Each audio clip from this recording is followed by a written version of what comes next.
Hey guys, Drifter here. Today we're going to be talking about careers in gaming. We're not going to be talking about game development, art design, programming, any of that sort of stuff. We're going to be talking about being a YouTuber, being a Twitch streamer, a pro player, any of these sort of new entertainment careers that have propped up in the last year or two. We're going to be talking a lot about this, and it's actually a subscriber question.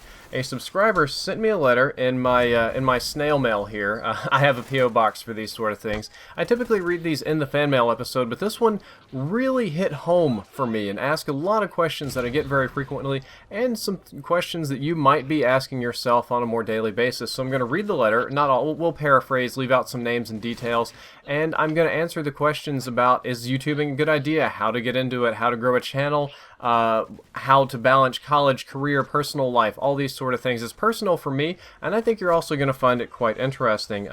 The letter looks something like this. You probably can't read it, but it has a yin-yang up there, and it says, "Dear Drifter, my name is Jackson." I'm not going to read his last name. "I'm a freshman at a university in New York." Not going to read it out. It's like I mainly play Call of Duty on Xbox 360. The reason I'm coming to you with questions is because I respect you and your channel. I appreciate your insight and helpfulness, and I believe that you have the best interest of your viewers in mind at all times. Well, thank you. It's glad to get a letter like this and not one of the more conspiracy-oriented letters about all sorts of other things. "I'm an accounting major and I plan on becoming a public accountant. This has been a plan of mine for several years now." Well, good for you. That's a good career. However, for various reasons, in part because of you and other YouTubers, I have felt very strongly that I may not want to follow through with these career plans. That's actually a little concerning for me because I try to encourage all of my subscribers and followers to go to college and further themselves with education, that sort of thing. It says, "My dream job would be something like you have, making videos, commentating, connecting with people, the sort of job without borders as I understand it." Very true.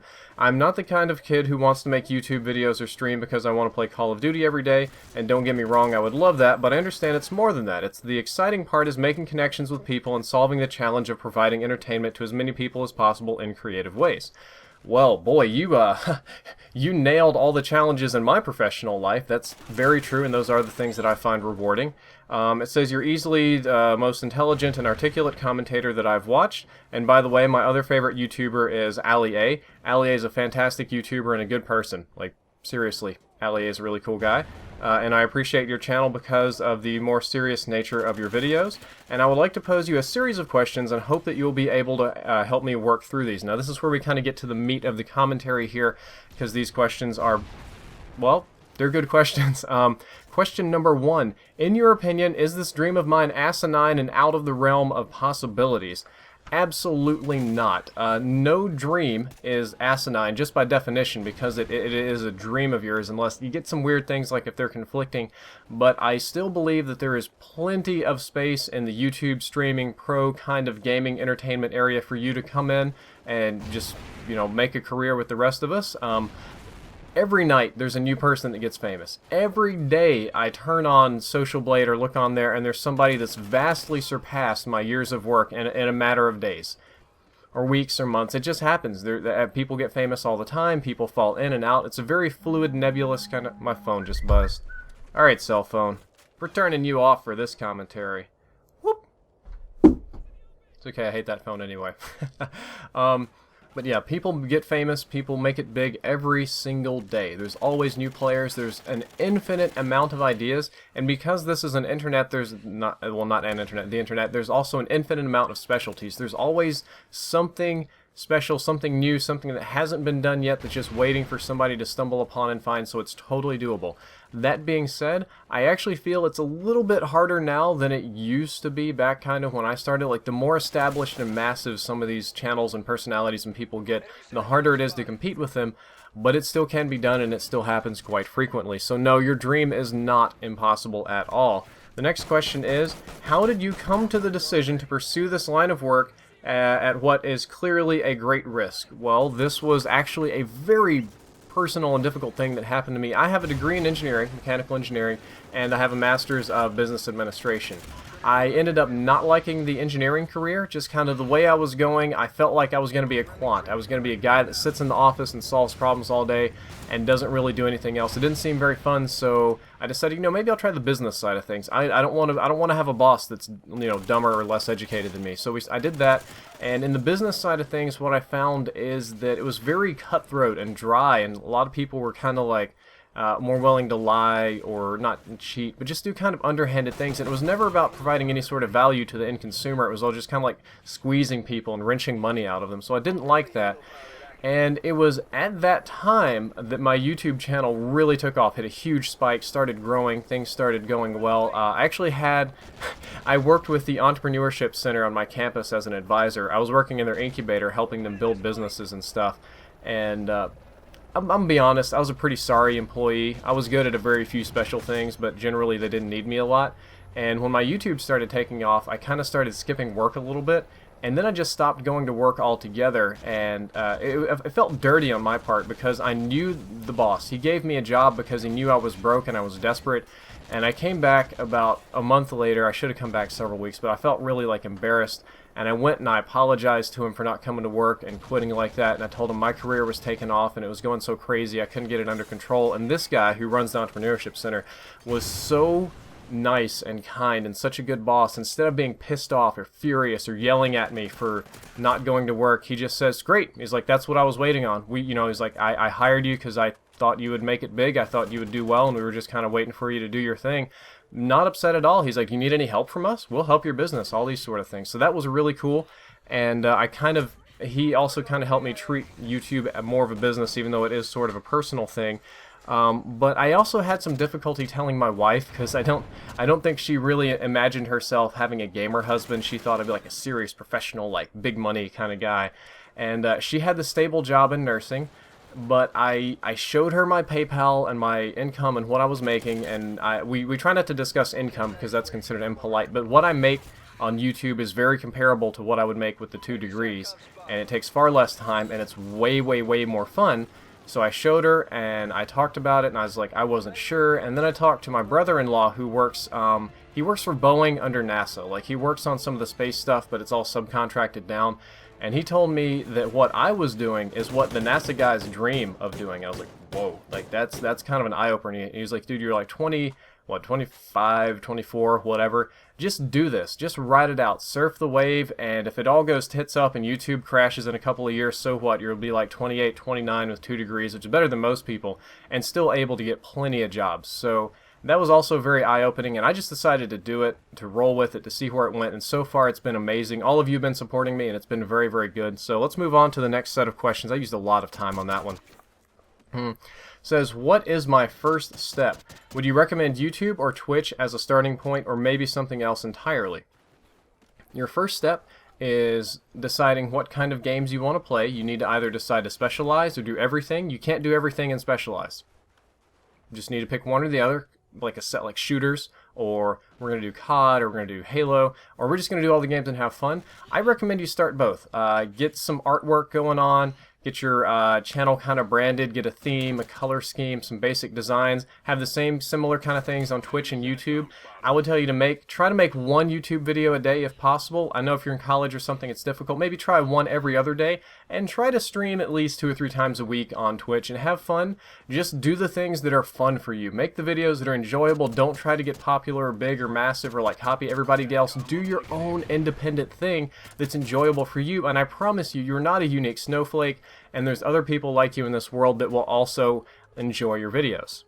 The next question, I believe that a good name is vital. Yes, it is. A good name is absolutely essential. Glad that you're thinking that far ahead. How did you come up with the name Drifter, and what advice do you have for creating a name that will essentially become your brand, or similarly a logo? And he's got his gamer tag. I'm not going to read it out. It's not honestly too amazing. It'll work though, but he's talking about wanting to change it. Well, I came up with the name Drifter when I was playing like Rogue Sphere on PC, and I saw some guy who had the gamer tag like Drifter with an E, and it was like X66 Drifter XX, and I was like, Drifter, you know, that's kind of a cool name. I kind of like that one, so I made my own little variant of the Drifter name, and I used it on Xbox Live for a while, and but unfortunately I lost that one, and then some other guy got the regular Drifter with the E and then the O. And so I was like, I just put an O in my name, and a lot of times, like, I'd try to sign up for forums or a website or something, and Drifter would be taken, and the Drifter with an O would be taken. So I started adding Drifter with a 0, and that just made it a lot easier. Like, nobody was using that at the time. So most of my primary accounts became Drifter with a 0, and I didn't really choose it as much as it just kind of chose me and stuck, and it worked. So that's kind of where we're at with that right there. But yeah, choosing a name is good. I recommend a couple of syllables, something pretty unique, even if it's something ridiculous. I'll pick on Pomage here. Pomage's name, it's part of his real name. It's like Pomajawan. And it's a really, honestly, it's a nonsense name, but it works, and it's unique, and it's memorable. People keep that. Do you have one key that you could give me for growing a fan base? Is it social media presence? And the follow-up, is social media presence a good starting point? I wish I could give you the one good key for growing a fan base, because, I mean, I try new stuff all the time, and it does and doesn't work, and things go crazy. The best advice I can give you is be consistent, be honest and open with your subscribers and followers, and have fun. Those three things work really well together. You're making videos all the time, you're not lying to people, and you're having a good time. They know it. It's pretty easy to see, and as long as you're having a good time, it'll all pan out. And yeah, social media presence is big. Make sure that your Twitter and Instagram and all these other sort of video things are working just fine. The next thing says, what is your method for creating a new series? I absolutely love In-Depth, by the way, so please bring that to Advanced Warfare. That's coming to Advanced Warfare.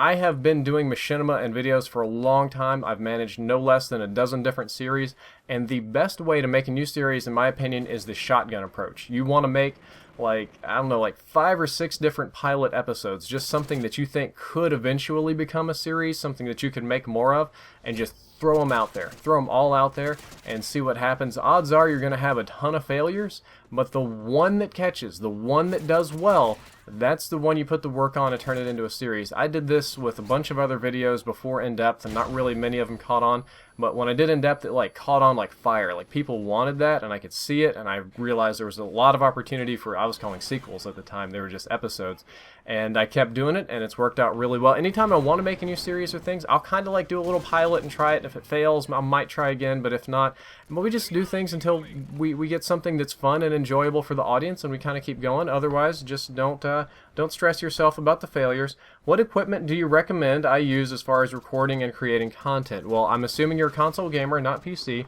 If you're doing console, I like the Elgato devices. I was working with them up until recently, but they're still great people, and we get along. I've written the Xbox One on mine because I have several of these. This is the one for Xbox One. The Elgato is the way to go for console recording, in my opinion. The new ones are good for streaming. The old ones are a little bit more difficult for streaming. Equipment, you want to get a good microphone. What this little thing, I don't even know if you can see this on the video if I haven't cropped it. I just have a Blue Snowball microphone. It gets really good audio quality. It works great. If you have headsets like, I'll just grab these over here. Astro audio quality, the mics on these are made more for like noisy, loud environments, so they're like crazy sensitive mics in the condenser. They have a lot of weird settings. Those can work if you tweak the settings, but typically something like a Blue Snowball is going to be better for commentary. And last question. Oh, we got a few more here. What are some ways that I could go after sponsorships? Like, I love the way that you're sponsored by Scuff and Elgato and things like that. My advice for you is don't worry about sponsorships at all, especially if you don't have like a massive channel or anything. Once you get your channel going, the sponsors will find you. Don't worry about that whatsoever. Like, people have like 100 subs and they want a sponsorship, and there's just no way that works out. Sponsorship's all about numbers and sales and branding and complicated stuff that you have no business fooling with until you've got the other three, the fun, entertaining, and honest, down pat. Like, don't worry. Like, all my sponsorships came like after I had like 100,000 subscribers and stuff, so don't even fool with it. But when you do the sponsorship thing, don't take the sellout route. There are some people that will work with any company, any product, no matter what. They'll sell like cyanide to children as long as the payment's right. Work with companies that have a good product, a good business back end, and don't kind of strong arm you into lying and stuff. I can't tell you how many contracts people have tried to send me that make me want to just completely, they want to pay me to lie about stuff, and I don't do that. Don't do that. And yeah, so those are the questions. I hope that these help you with your quest in gaming.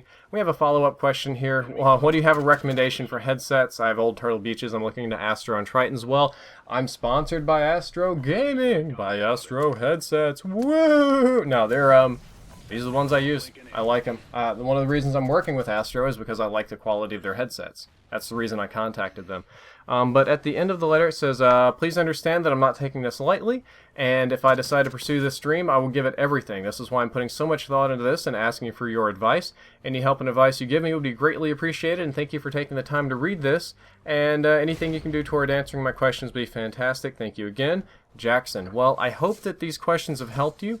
And the thing I would tell you about gaming is that until you hit a certain point, it actually doesn't take that much of your free time. I would tell you to stay in college, continue the accounting degree, get your education, get your fail-safe day job working fine, but at the same time, get the equipment, play with YouTube, make some videos, stream a little bit, do that on the side. Like your goal in college, this was my goal, what I did. I tried to pay my rent and like some utilities or like a car payment or whatever like that with the YouTube money. It wasn't big money, but an extra $200 or $300 a month would wipe out my rent or something like that. It was really huge and important in college, and if you can meet those kind of goals, then you can worry about scaling it into a full-blown career, but definitely keep the college going. That's all for this video. I hope you enjoyed it. I hope you learned something useful. It was very personal for me. I hope you learned something about my life and about YouTube in general, and if you did, don't forget to like, favorite, and subscribe. Drifter out.